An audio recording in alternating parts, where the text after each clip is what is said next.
அல்லாஹ் பரக்கத் செய்வானாக. எனக்கும் உங்களுக்கும் அல்லாஹ் பரக்கத் செய்வானாக. அல்லாஹ் இதனுடைய காபத்துல்லாவுடைய துவாவை கொண்டு, காபத்துல்லாவை வளமாகக்கூடியவர்களுடைய துவாவை கொண்டு எனக்கும் உங்களுக்கும் அல்லாஹ் சிறப்பான வாழ்க்கையை கொடுப்பானாக, நோயற்ற வாழ்க்கையை கொடுப்பானாக, நீண்ட ஆயுளை கொடுப்பானாக. நாம் என்ன நினைக்கின்றோமோ அதை அல்லாஹ் நிறைவேற்றி தருவானாக துவா செய்யலாம். அல்லாஹ் உங்களுக்கும் மூலமாக இந்த வாய்ப்பை கொடுப்பானாக கேட்கிறேன். நான் ஏற்கனவே ஒருத்தர வந்திருக்கேன், ஒரு 25 வருஷத்துக்கு முன்னாடி வந்திருக்கேன். மீண்டும் அல்லாஹ் தாலா அந்த வாய்ப்பை கொடுத்தான். அது வரும்போது என்னுடைய மனைவியோடு வரணும்னு சொல்லிட்டு மனைவியோடு வந்திருக்கேன். இன்ஷா அல்லாஹ் அல்லாஹ் பரக்கத் செய்வானாக சொல்லுவோம். இது காபத்துல்லா பார்க்கக்கூடிய சகோதரர்களுக்காக சொல்றேன். காபத்துல்லாவை சுற்றி அந்த இடம் இருக்குது, அது உள்ள அந்த இடமும் காபத்துல்லா தான். காபத்துல்லா உள்ள இப்போ அதை சுருக்கி அந்த இடத்த கட்டிருக்காங்க. காபத்துல்லா சின்னதாக்கியிருக்காங்க. இது எந்த நூற்றாண்டுல புதுப்பிக்கப்பட்டதுன்னு வரலாறு தெரியல. வரலாறு விக்கிபீடியால பார்த்தா தெரிஞ்சிருக்கு, நான் பார்க்கல.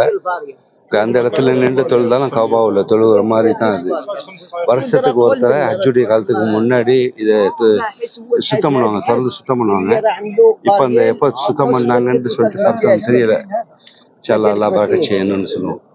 இது தவாப் செய்யக்கூடியவர்கள் தவாப் செஞ்சுக்கிட்டே இருக்கலாம்.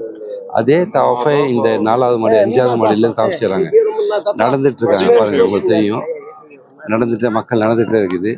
இது தவாஃப். இந்த மக்கள் நடக்கிறாங்கல்ல, அவங்க தவாஃப் செய்கிறாங்க. இந்த மேல் இடத்துலேருந்து இங்கே அவ்வளோ ரஷ் இருக்காது அப்படிங்கிறதுக்காக தவாஃப் செய்கிறாங்க. கீழேருந்து தவாஃப் செய்யலாம், இப்போ மேலேருந்து தவாஃப் செய்கிறாங்க. கீழே செய்கிறது மிக சிறப்பு.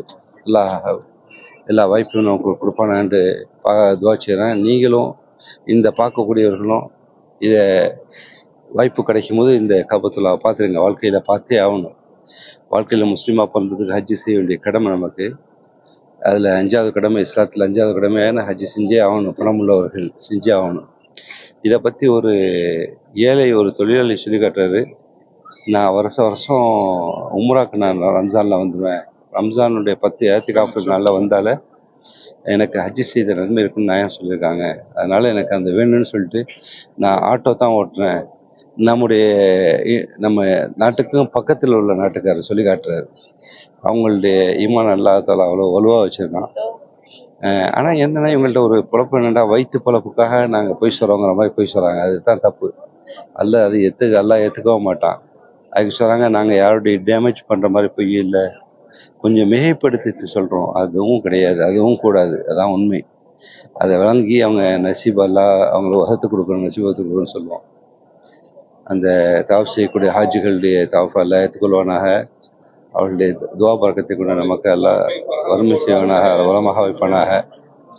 இதில் ஹஜ்ருல் அஸ்வத் கல் இருக்கும். அந்த அந்த இடத்த தெரியல, இது எங்கேருந்து பார்க்க முடியல, மேலே நிற்கிறதுனால கரெக்டாக கண்டுபிடிக்க முடியல. அந்த இடத்துக்கு வந்தோன்னா பிஸ்மில்லாஹி அல்லாஹ் அக்பர், அல்லாஹ்வுடைய நாமை கொண்டு பேரை கொண்டு துவங்குகின்றேன், அல்லாஹ்வே மிகப்பெரியவன்னு சொல்லணும். அந்த வார்த்தை சொல்லிட்டு தவாஃப் செய்யணும், கை காட்டிட்டு தவாஃப் செய்யணும். தவாஃப் செய்யக்கூடியவங்க வேக வேகமாக செய்யணுங்கிறதுக்காக சோத்துக்கை சைடை திறந்துருக்கணும், தோல் பிஜம் திறந்துருக்கணும்.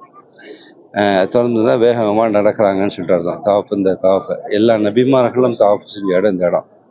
உலகத்தில் காபா அல்லாவுடைய இல்லம்னு எல்லாம் அமைச்சா கொடுத்தான். எல்லா நபிமார்களும் இங்கே தவாஃப் செஞ்சுருக்காங்க.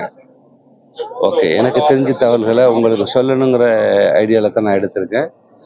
யாரும் குறை சொல்ல வேண்டாம். இதில் எதுவும் நல்லது சொல்கிறேன்னா ஆட் பண்ணி செலுத்துங்க, படித்து நான் தெரிஞ்சுக்குவேன். இன்ஷா அல்லாஹ் உங்களுக்கும் எனக்கு எல்லாம் வாய்ப்பளிப்பானாக. மீண்டும் மீண்டும் துவச்சிடுறேன். ஜஸாக்கல்லாஹ், அல்லாஹ் உங்களுக்கு எனக்கு நற்கூலி கொடுப்பானாக என்று கேட்கிறேன். பரக்கல்லாஹ்.